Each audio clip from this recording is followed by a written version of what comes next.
Hello, mate. Welcome back to Football Therapy with me, your host, Jan. Hope you're doing well. Really do hope that. And welcome back to Chelsea News. Of course, the daily series, every single day, where I reflect on what's being said about Chelsea, giving you my opinion on it, but of course, more importantly, asking for yours. Wild, turbulent times for Chelsea Football Club without an owner. Looking quick, the days are numbered. What is it? It's Tuesday. We got Tuesday, Wednesday, Thursday. Best bids on Friday. Roll up, Chelsea Football Club for sale. Who we got? We got Americans. We got Tory Chelsea fans. We've got Saudis. We've got everything. The whole unsavoury palette has been is available. You gotta laugh, because if not, you'll cry. We are going to be talking about Saudis today. I'm hopefully, I'd laugh because I try and bring a bit of fun to this stuff. Of course, there's a lot of devastating, upsetting stuff going on in the world, with Chelsea, but of course, more importantly, out in Europe as well. We're actually all over the globe talking about it. But we're not political. We're going to give you the news, and we're going to react to it, and hopefully have a good time doing it. So settle in, get comfortable. Please do drop a like, and you are, of course, welcome to subscribe if you're yet to do so, friends. So let's talk football ownership. Who we got? Todd Boehly, who's seeming the front runner with Hans-Jörg Wyss and co. And also a British businessman who's in the mix for the third party. They were seemingly front runners, or certainly Matt Law of the Telegraph, who's very well connected to Chelsea Football Club, had them as front runners, but they've gone a little bit quiet. And you know what that means? Often, quiet is good when it comes to Chelsea. It means things are happening. Maybe they are still the front runners. Of course, Nick Candy, the Chelsea fan, self-proclaimed Chelsea fan, season ticket holder, dad was asked to play for Chelsea. He has publicly been talking about his desire to buy Chelsea Football Club, the 49-year-old property developer businessman. And Nizar Kinsella tweets, if I can see it, I'm told Nick Candy, the possible buyer, Bruce Buck and Marina Granovskaya had a private meeting at Stamford Bridge on Sunday. So, of course, this is no real surprise because there was a match at Stamford Bridge. We know Bruce Buck and Marina were in attendance. Marina was sitting next to Petr Cech up in the stands. He's a potential buyer. And it's positive that he's talking to Marina about a potential sale. Maybe he's saying to her, look, if I stay on, not only do I want to do all this happy dream positivity stuff of keeping fans on the board, I want to keep you. I want you, Marina, to stay at Chelsea. You've been an important figure, negotiator, director in this club. You just won that award to say you're very good at what you do. Please stay at Chelsea Football Club. Now, we are going to get to the Saudis. We'll get to the Saudis. How realistic is it that Nick Candy successfully purchases and runs Chelsea Football Club? I have absolutely no idea. The only way you think Chelsea would be safe is if they had a disgusting amount of money, but that comes with so much more problems in itself. Nick Candy doesn't have the money to buy Chelsea himself. He'd have to go in with a consortium, but he'd have to surely honour his words of giving Chelsea fan power. And you'd have to think he'd generally have the interests of the club, seemingly, is a Chelsea fan. What went on in this meeting? I don't know. Is it like just a formality because he was there? It's best bids in by Friday, and I could tell you now I can assume, speculate, but you'd bet the farm on Nick Candy and his said consortium. They would not bid as much as Saudi media. Saudi media have already put a bid in, reportedly, which we're about to talk about. You think Nick Candy wouldn't reach the amount required. Todd Boehly reportedly has got between 2.2 and 2.5 billion bid on the table. I wonder what Nick Candy would do. Maybe Nick Candy would put a bid on the table, but present it to the Rain Group, which of course is the American-based bank association thing that are, looking after the sale, and said, look, whether their prerogative is whoever pays the most, which is usually the prerogative in any sale, in any walk of life, in any situation, is whoever gives you most money. That's all that matters. In this instance, the volatile nature of Chelsea Football Club, the previous ownership in terms of the public media perception, in terms of the controversy, Chelsea would need as clean sale as possible in terms of clean ownership. In terms of the government's perspective, Nick Candy, Chelsea fan, British businessman, from what I'm told, a Tory. So in a Tory government, they'd probably be like, come on in. But then again, ladies and gentlemen, Chelsea's relationship with Russia, our best buds relationship where we got loads of gas and oil or whatever, that's now split up for obvious reasons. It's been said that Boris Johnson will now cozy up with a new bay for resources and, fuels and resources and stuff, and that would be via the Saudis, who, by the way, again, I'm not a politician, I don't know about this stuff, apparently already have a cozy relationship with the UK. I'm not going to get into more politics about that and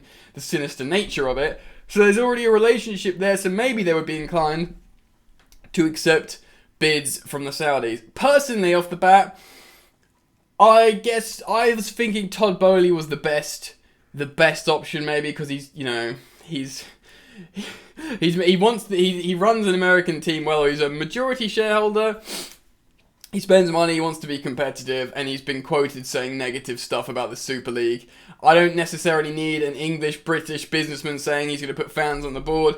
But probably he was the most realistic, maybe, and maybe he's still the front runner, like Matt Law says. But of course, the Saudis have surfaced. I'll be quoting an article or citing an article from the Mirror, and giving some information, an extract from there. Of course, Nizar Kinsella did some great work. I think perhaps breaking the news of the Saudi Saudi media linked deal. Okay, so Al-Khareji, apologies for my pronunciation. He's leading the consortium, or not the consortium, the group, the Saudi media, in terms of bidding for Chelsea. I'm just going to read you some of this. In the context of which the club are keen to complete a sale as soon as possible. So this is picking up on part of the article. CBS Sports now report that the Saudi media group have lodged an offer of £2.7 billion sterling for all you that's $3.5 billion for you non-British people. £2.7 billion to buy the Champions League holders.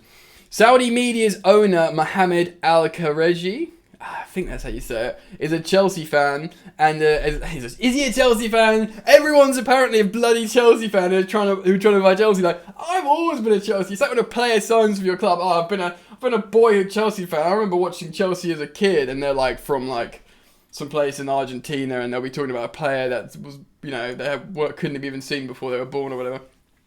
It's easy to say that. So yeah, and Saudi media's owner, a Chelsea fan, leading the private consortium to buy the club. So it is a private consortium. And of course, the big thing here is Newcastle United, the links to the Saudi government owning the PIF or running the PIF, which is the owners to Newcastle United. They beheaded 81 or 83 people the other day. They've got no human rights. They're committing war crimes at the moment. They execute homosexuals. Some of our greatest players are gay in the women's team and stuff, and that, they wouldn't, do you know what I mean? That would be illegal if they lived over there. Really, really problematic stuff. Al-Khareji is also the CEO of the parent company Engineer Holding Group, founded by his father. He obtained his executive master's degree of business administration from a London-based school, formerly known as CAS. Okay, so maybe he is a Chelsea fan, and previously worked as an analyst in Deutsche Bank London, fueling his interest in the Blues. Fueling being an appropriate word there. Okay, well, so there's a backstory, there's potential cause for being a Chelsea fan. Saudi media generated a reported 770 million per annum, while their attempt to buy the West London club is likely supported by a consortium of other private backers from Saudi Arabia, with no involvement from the state. Now, that's what this is being reported here. There has already been some people, pretty much saying that's false. There is indirect links. And of course, with Saudi Arabia, aren't all big companies linked to the royal family or something? Again, I'll have to research this properly, but there's people that are already saying there's indirect links. When Saudi media's attempt to buy Chelsea was first outlined, their willingness to invest in redeveloping Stamford Bridge, the club's academy at Cobham Training Centre, which I thought was pretty good, wasn't it? As well as the women's team, was said to be at the heart of their charm offensive. And there's always a charm offensive. See Nick Candy the other day. Chelsea have been restricted to their ability to generate profits due to the stadium's limited stadium capacity, less than 42,000. Yeah, wow. I always thought it was like 44. Significantly smaller than many rivals clubs with difficulties to upgrade due to planning permissions. I think I spoke about this on an Instagram live. Follow me on Instagram at FootballYannick. I spoke about this yesterday. Roman tried to buy a Battersea power station. It's really tricky to expand because of a graveyard on one side, a train track on the other. Nowhere really to relocate. Although, regardless, a new owner will come in. A new owner will find a way to redevelop Stamford Bridge. They just have to. That's the next step. Chelsea could probably fill best part of double. Do you know what I mean? Their capacity. They need to get a bigger stadium. So limitations due to the space and planning permissions. Pretty much like I said. Al Khareji, oh god, I know I'm saying that wrong, was behind the new state-of-the-art Mosul Park for Saudi Arabian club Al Nassr, and is suggested this will be a key factor in convincing the Blue that he is the right investor. The deadline for bid is, of course, this Friday. Okay, Saudi money. We've also, you guys have seen it. Do we believe it? But apparently they're worth £1 trillion, the family or the consortium or the group. £1.5 trillion. Doesn't even make any sense anymore, is it? Just a words, money, words, ridiculously rich, gonna cozy up with the Tory government to fuel. I'm not talking about Saudi media, I'm talking about Saudi Arabia. To maybe, cultivate new relationships to offer fuel, gas or whatever, oil. Look, man, I'm tired. I'm 33 years old.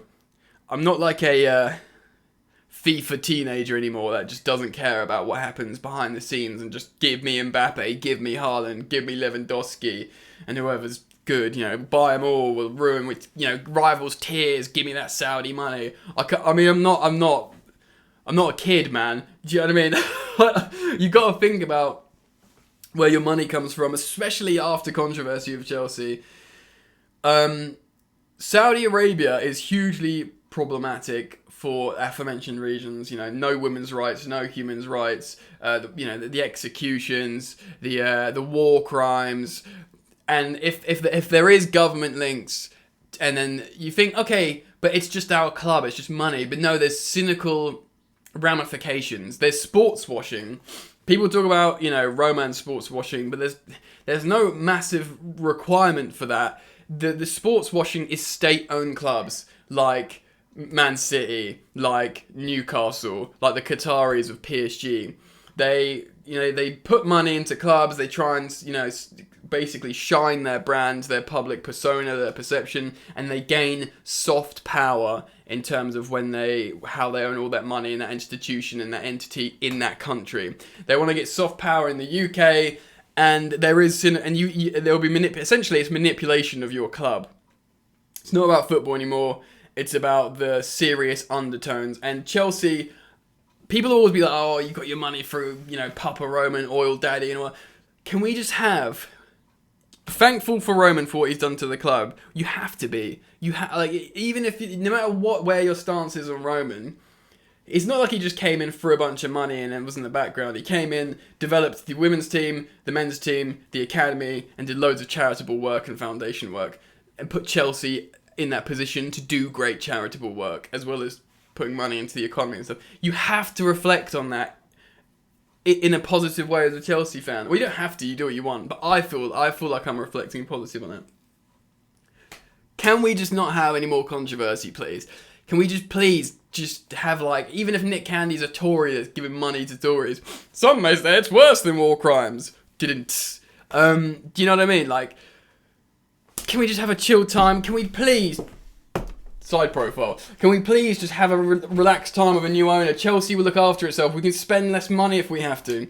Look, man, I'm not saying I completely want nothing to do with Saudi media. If the owners and directors test truly says, right, there's no link to the Saudi government, because there was a link from Newcastle to the PIF to the Saudi government, and that still just went through. The same guys are running both, and or they're related to both, and they went through, and that shouldn't have gone through. If Saudi media is less than that, if they're like, nah, it's genuinely a private company, and we as the owners and directors test, we say it's okay, then whatever, I'm not going to stop supporting Chelsea. Do you know what I mean? But we have to be sure, you have to have a moral compass, man. The future of Chelsea is now. It's Thomas Tuchel, it's Mason Mount, it's Kai Havertz, it's Reece James, it's all those guys, and it's supporting the team and the community, getting the fans back in the stadium. It's not just, saying, give me that Saudi money no matter what. Do you know what I mean? We need to be a little bit more responsible. Let me know what you think, though. I've gone on for long enough. So, comment down below. Please do drop a like, it means a lot. I do lives on Instagram sometimes, and you're welcome to come and join in on said lives if you follow me at FootballYannick on Instagram. Keep it locked. I'll update you as soon as something happens, so make sure that bell's turned on when you subscribe, and I'll see you very soon. Peace. You ain't so tough with that bad boy talk. I'ma get it how I'm living, I'ma walk the walk. Outline my lines, I rap through thought. Body bag the verse, outlined in chalk. In my life seen trouble, hustle on the double. Silence on the trigger like my pick got a muzzle. Yo, chick like the guzzle, bad boy stay in trouble. I only love this paper, sorry I don't. I laugh me, baby.